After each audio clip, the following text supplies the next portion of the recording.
Hello friends, welcome back to கார்ஜல். இந்த வீடியோவில் ஒரு சூப்பரான டிசாஸ்டர் crocodile மூவி தான் பார்க்க போகிறேன். இந்த படத்தோட நேம் பார்த்தீங்கன்னா க்ரௌல். இந்த படத்துக்கு IMDb 6.1 ரேட்டிங் கொடுத்துருக்காங்க.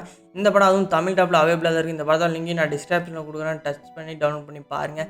அண்ட் இந்த படத்தோட ஆன்லைன் ஸ்டோரி ப்ளஸ் மைனஸ் எல்லாத்தையும் இந்த வீடியோவில் டீட்டெயிலாக பார்க்கலாம். அண்ட் நம்ம சேனல் ஃபஸ்ட் டைம் பார்த்துருந்தீங்கன்னா சப்ஸ்கிரைப் பண்ணி பெல் ஐக்கனை ப்ரெஸ் பண்ணி அப்போ நம்ம ஒரு அடுத்த மூவியோட அப்டேட் உங்களுக்கு நோட்டிஃபிகேஷனாக வரும். சரி, வாங்க வீடியோவை ஸ்டார்ட் பண்ணலாம்.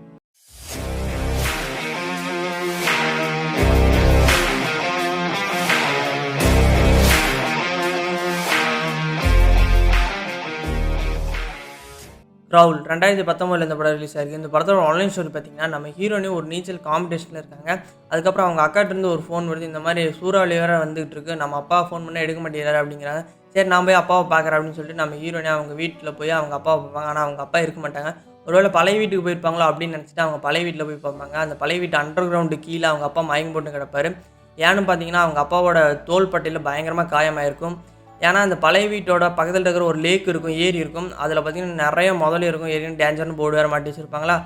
அதுக்கப்புறம் அந்த சூறாவளி வெள்ளத்தினால அங்கே இருக்கிற முதலி எல்லாமே அந்த சிட்டிக்குள்ளேயும் அந்த வீட்டுக்குள்ளேயும் வந்துடும். அதுக்கப்புறம் நம்ம ஹீரோனி அவங்க அப்பா அந்த முதலைக்கிட்ட இருந்தோம் அந்த சூறாவளி அதிலிருந்து எப்படி தப்பிச்சாங்க அப்படிங்கிறத இந்த படத்தோட.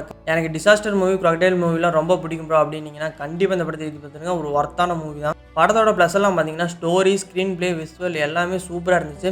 அதுவும் அந்த சூறாவளி சீனும் அந்த முதல்ல வர்ற சீனும் அந்த முதலகிட்ட இருந்து அவங்க அப்பாவும் அந்த பொண்ணும் தப்பிக்கிற சீனு எல்லாமே தரமாக இருந்தது. படத்தில் மைனஸ்னு சொல்கிற அளவுக்கு எதுவுமே இல்லை. பட் இருந்தாலுமே என்னதான் வெள்ளம் முதல்ல வந்தாலுமே அந்த ஹீரோனியும் அவங்க அப்பா மட்டும் எப்படியும் ஒன்று தப்பிச்சு வந்துடுறாங்க. அது மட்டும்தான் லைட்டாக இடிக்கிற மாதிரி இருந்துச்சு. ஆனால் கிளைமேக்ஸ் எல்லாமே படம் உண்மையிலேயே தரமாக இருந்தது. ஒரு ஒர்த்தான மூவி தான். படத்தை பார்க்காம இருந்தீங்கன்னா படத்தோட லிங்கை டிஸ்கிரிப்ஷனில் கொடுக்குறேன், ஏற்றி பாருங்கள். பார்த்துட்டு எப்படி இருக்குன்னு கமெண்ட் பாக்ஸில் கண்டிப்பாக கமெண்ட் பண்ணுங்கள். அண்ட் நம்ம சேனலை ஃபஸ்ட் டைமாக பார்த்துட்டிங்கன்னா சப்ஸ்கிரைப் பண்ணி பெல் ஐக்கனை ப்ரெஸ் பண்ணிங்க. அப்போ தான் நம்ம அடுத்த மூவியோட அப்டேட் உங்களுக்கு நோட்டிஃபிகேஷனாக வரும். இந்த வீடியோ உங்களுக்கு பிடிச்சிருந்துச்சுனாலும் இந்த வீடியோக்கு ஒரு லைக் கொடுத்துருங்க. அது எனக்கு ஒரு மோட்டிவேஷனாக இருக்கும். நெக்ஸ்ட் இன்னொரு மூவியில் உங்களை சந்திக்கிறேன். டாட்டா.